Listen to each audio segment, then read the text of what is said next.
Yung mga gar, good morning ulit, good morning. May share na naman ako sa inyo mga gar. Itong water pump ng Honda Click 125. Ano kasi to, yung issue na ito, nagbabawas ng coolant tapos nag-error dito sa may sa panel niya. Tapos yun nga yung chinek ko dito, yung chinek ko na to, dito nagbabasa sa part na to. So binaklas ko kaagad, tinignan ko kung anong damage sa kanya.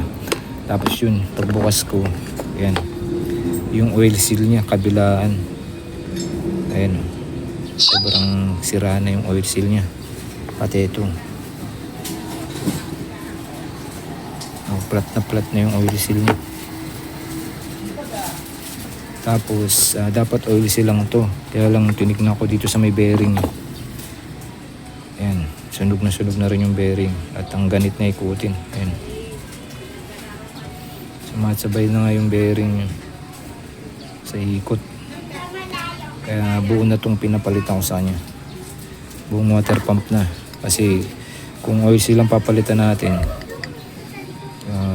magiging okay to, pero balang araw ito naman yung masisira.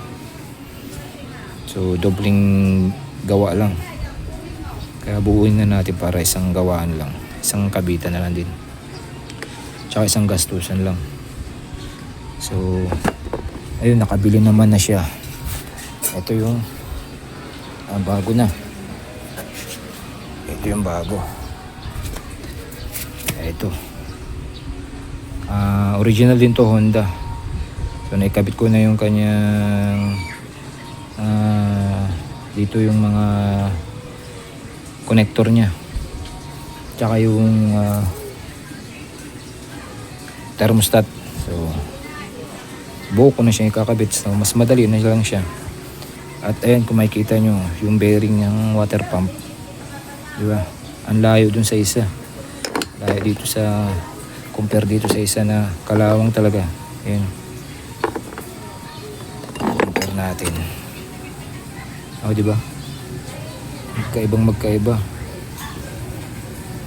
Kaya buo ko na pinapalitan para sure tayong hindi na tayo back job or magdodoble ng gawa.